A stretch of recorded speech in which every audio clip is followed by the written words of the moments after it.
Hi guys, this is Stonebank and I've got a clip-on mic, cup of coffee in the studio, so welcome to my first video.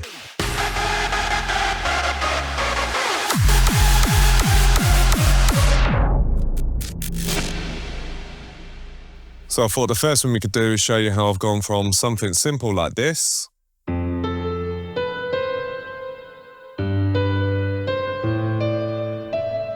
run through how it ended up like this.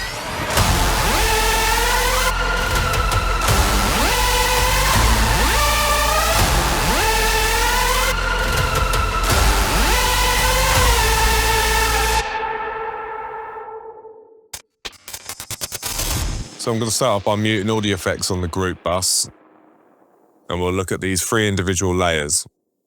So there's one layer from Serum here and it's going to be your typical detune saws. So a bunch of saws, a bunch of detune and then nothing too special. It's running through a filter with a little bit of drive. There's nothing on the effects and the matrix has a chaos oscillator here, which is more like a randomizer, and that's then modulating the pitch of the master tune. And then there's an LFO one here, which is kind of giving a ramp up for the pitch from loads of high per note. So probably tell more like this. Just changes the transient a little bit. So this is layer one.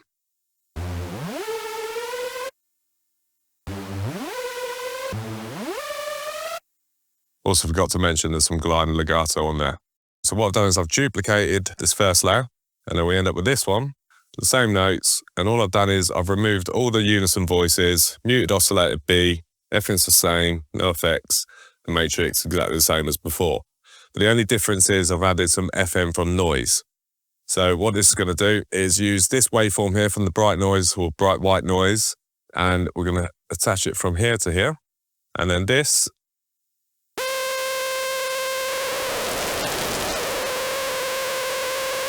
And this then adds like a bit more movement onto like the thinner, more of a character layer that's going to sit on top of the detuned layer. So the detuned layer will add more width, this layer will add more character, the bit that you'll notice more for your ears. We duplicated it again, and we ended up with this one I've called LFO lead.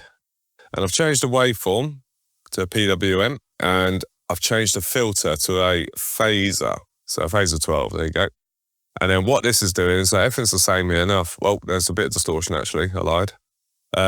Matrix, same thing, but you'll notice here LFO2 is moving filter cutoff 1. What this is doing here is it's oscillating very quick, so it's 1/64. And then this will add some movement. It creates like a buzzy sort of sound. Let me slow it down. So 1/64 gives it that buzz. And then all together, so this is like more of a higher layer, a character layer, the layer that thickens everything up.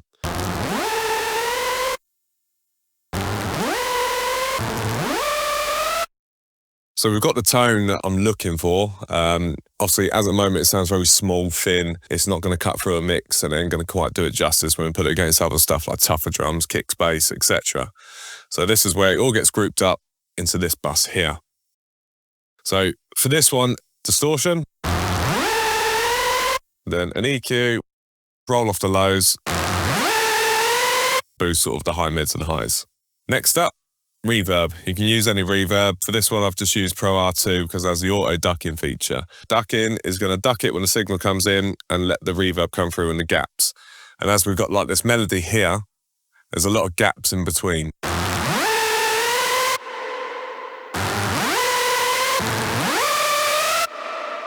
And on top of that, we have a delay. Use any delay you want. I've gone for 1/2, and I want that to sort of bleed into the gaps. Very subtle. Next up, just a bit of image widening. So I've just set a band here, so anything from 480 plus, I'm pushing up. Mono. Stereo. You get the idea. Followed up by OTT. Not too much on this on the depth, and just drop the downward compression a little bit. And it just helps to sort of flatten it out, because obviously when you add in distortion, all these different layers, sometimes the mid-range can get a bit muddy, and this will kind of like push that down and brings up the highs, and then it kind of balances it out. Next up, we have Uber Loud. So similar to OTT, I will use this to push obviously the bands up. So it's multi-band, the mid-range and the top range I'll push up. You can use the clipper, and then this sort of brings up the sort of lower, so the reverbs and the gaps will come up. And then followed up, it's just a final EQ, and that's to literally add a bit of air and a bit of tops, and then any sort of low end that come up through all the compression with the OTT and uber loud. And there we have it. We have leads.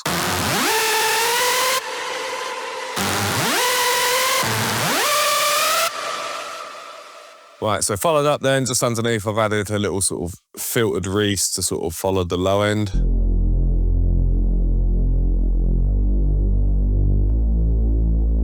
Nothing groundbreaking, but does its job. So naturally what I would do, best one, do it side by side. So if we go for 9 voices, or how many voices you want, drop that down. And then we've got the filter here.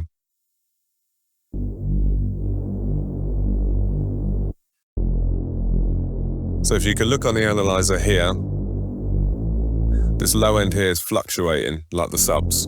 This is where all the detuned voices are obviously phasing in and out, and then the lows are dropping, they cancel out and they come back in, and it's not a consistent low end. So what I tend to do for this sort of stuff, and many are like the bass sort of sound design, is I will open up the waveform, I will take out the first harmonic. So this will be the low end. If you look at the analyzer now, it should be missing. This part's missing, add it back in, it's back. So we remove that, and then I'll just put the sub in on its own, lay it up. And then, as we can see, a consistent sort of sub. Yeah, little trick. Coffee? Not bad. So now we have the synths of all the processing going on the group bus, and then what I try and do is add like details. How can we take something that's pretty simple really, it's just 3 layers, a bunch of reverb, delay, and layers of compression and some EQ. How can we add that where it has a bit more movement, has a bit more character, and just generally a bit more pleasing on the ear? So what I did on this one is the detuned layer, typical detuned layer that we had. I've duplicated it, everything's the same with the notes, and then through sheer genius, I pressed record and it's automated this.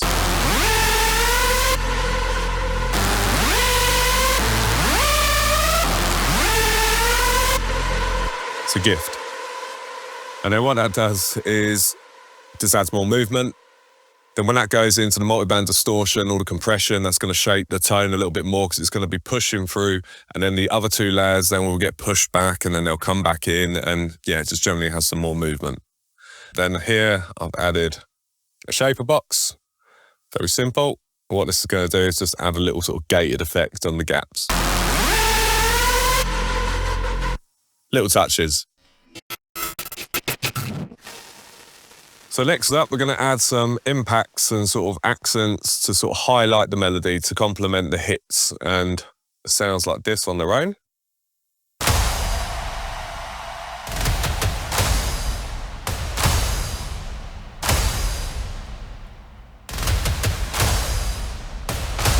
Very cinematic. For that, I've used Serum by Keep Forest, I believe. Yep. And then same on this one. This one's like a pre-shifted impact. This highlights those first hits. And then a crash, and then a clap here. I use claps, and then I'll boost like a resonant frequency in the clap, and then add loads of reverb compression. That'll sort of like be like a light impact tail that'll like bleed over. So on its own, it will sound like this. And then with effing on, which is simply big EQ, big reverb, 2 OTTs, and then EQ to tie it up. So with those hits, the purpose of those hits is to complement the melody. So when there's gaps, the rolls that will roll in will then signal the next note coming forward. So as we can hear with this part here.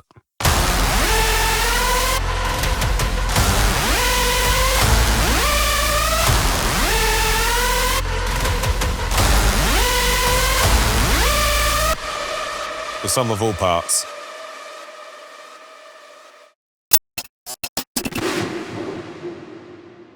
And then finally, to top everything off, we have some pads and a little Atmos layer. So we have this pad here.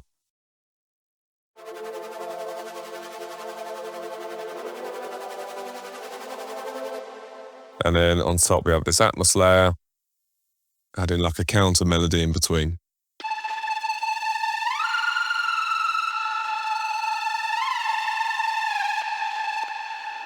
And then all together.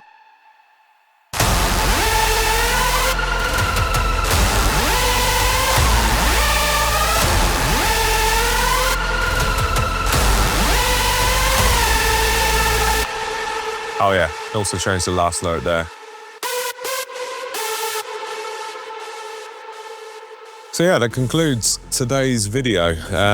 Yeah, hope you enjoyed it, hope you learned something from it, and feel free to put in the comments below anything you'd want to see, whether it's track breakdowns or synthesis tutorials, post-production, sound design, etc, etc. Drop it in, I'll see what I can do. I've been Stonebank, and have a good one. Cheers. Cinematic drums.